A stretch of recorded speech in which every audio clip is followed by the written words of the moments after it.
Right, so I decided to do another Q&A today, mainly because I get a lot of DMs and questions coming through to my Instagram, stuff like regarding my YouTube videos on Lightroom and Instagram, you know, how you get more exposure to your Instagram and how do you edit your photos in Lightroom and all this stuff. So I thought I might just clear up a few things in this Q&A. So I said yesterday, if you guys can comment on my Instagram.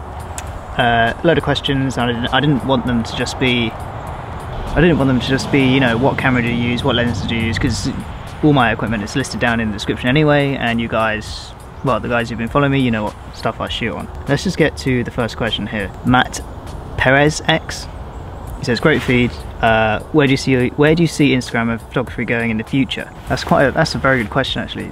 It's quite a hard question to answer because no one really knows. But as say photography 10 years ago, there wasn't Instagram and there wasn't, well, I don't know if Flickr was about, there wasn't Snapchat, there wasn't any kind of social media which you could post your images on and for a lot of people to see it quickly and a lot of people to see it on a daily basis. It was just, you know, on websites, photographer's website. I had a website which gets like no traffic now. Yeah, it was just mainly websites and trying to get your stuff in galleries. I mean, social media is one of the best things to share your work on, I believe.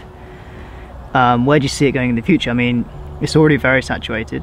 I mean, because you take photography, now Apple, Samsung, all these phone manufacturers are putting better cameras in their devices, and so it's more accessible for everyone to take photos and everyone to take good quality photos.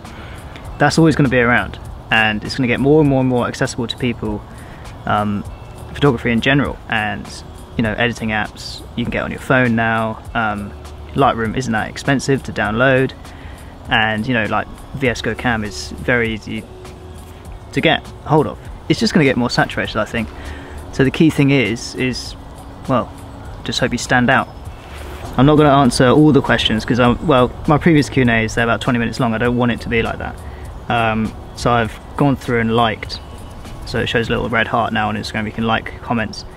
And I've liked the ones which I'm going to answer. So, on to the next question. This is a good question. I'm going like very in depth with these questions. Okay, so Joey Engelman asks, this is the second question, what little creative decisions turn a good picture into a great one? That's a very good point. A very good question actually. I mean, you can take a photo. You can take a photo of anything. You can take a photo, right? Take a photo, yeah. But the thing is, so many people are doing this now where they're just going out taking photos, but I think, well, from my experience, the more and more demand through social media from your followers to post, as your followers want you to post daily, they want you to post consistent content, as with YouTube as well. I see more and more photographers just going out now and just snapping a quick picture. They're not, you know, giving 5 minutes, take a look at your surroundings and then shoot. I think that's the main difference with making a creative decision.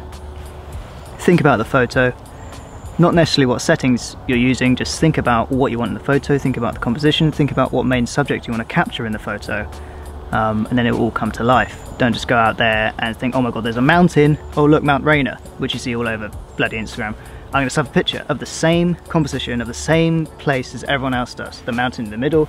Get creative, get down low, put some flowers in the front or whatever, just chuck a stone in the water, make it splash, or like make sure you shoot on a cloudy day where you get some mood in the photo. So there's all these different creative decisions you have to make before taking a photo. Don't just go out there and snap. Okay, this is kind of an easy question, but it's quite cool. Paul Krell, okay, asks, if you could go on a mission with any photographer, who would it be? My answer, well, as soon as I was thinking about this on the car on the way here, who would I pick? I think I would pick Ansel Adams.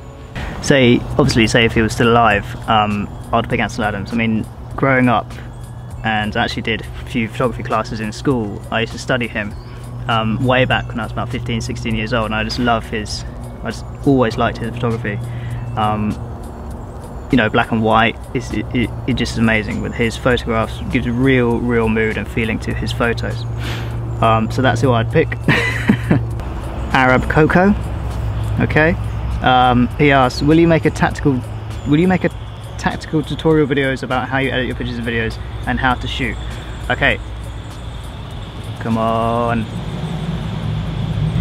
Yeah, so I highlighted this one. I want to answer this one because a lot of you people on Instagram that follow me don't know I have these Lightroom tutorials, don't know how I have these Instagram videos on how to maintain a consistent theme or consistent posting or whatever on Instagram.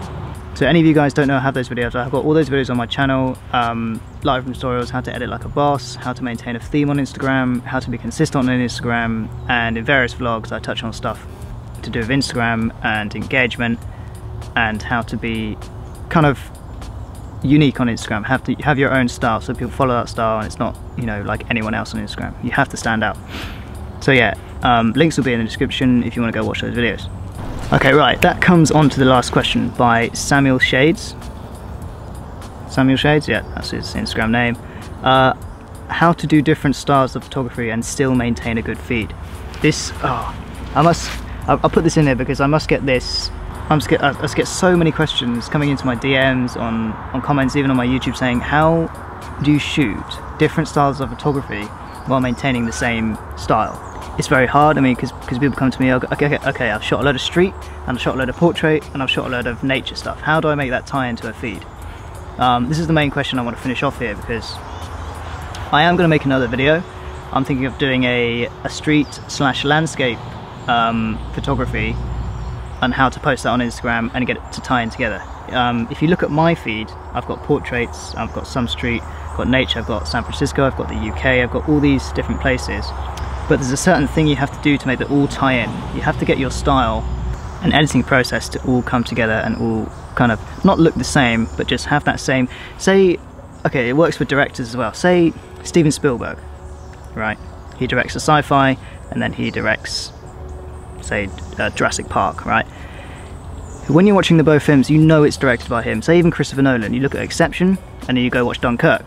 You know it's the same director directing that movie because there's key aspects in which shows off his style of directing, right? I mean, it does take time with this, generating your own style and kind of posting consistency in all different aspects of photography. So I guess what you can do is just shoot a load of things, really nail your editing process and editing style, and make sure it shows throughout every single image you're posting, if that makes sense. I mean, if you're a guy that uses cool tones and kind of uses high bokeh, you can show that in landscape and you can show that in portrait. Also, you can show that in nature and street, I mean. So there's all different aspects you can tie into each photo that maintains some of your style throughout your whole gallery. That's another video I'm going to come on to after this one, or I might post, I don't know, but it is coming.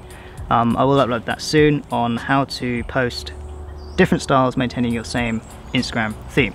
Right guys, so I hope you got some info for those questions today. I just wanted to do Q&A kind of to see where we're at the moment with all this stuff and my Lightroom stuff and all the videos I make on Instagram. So I will be making more videos as you guys really want to see them. Yes, hope you enjoyed the Q&A guys. As you can see, we're in autumn now. Hoping to shoot another autumn visual. And yes, a couple of vlogs coming, hoping to go down to Durdle Door. That's in the UK, down south, hoping to go there as well. Yeah, so a lot more content to come guys. I know I haven't posted in a month, but I've been very busy this September, but back on the YouTube grind. Alright, hope you enjoyed it guys, and I'll see you next one.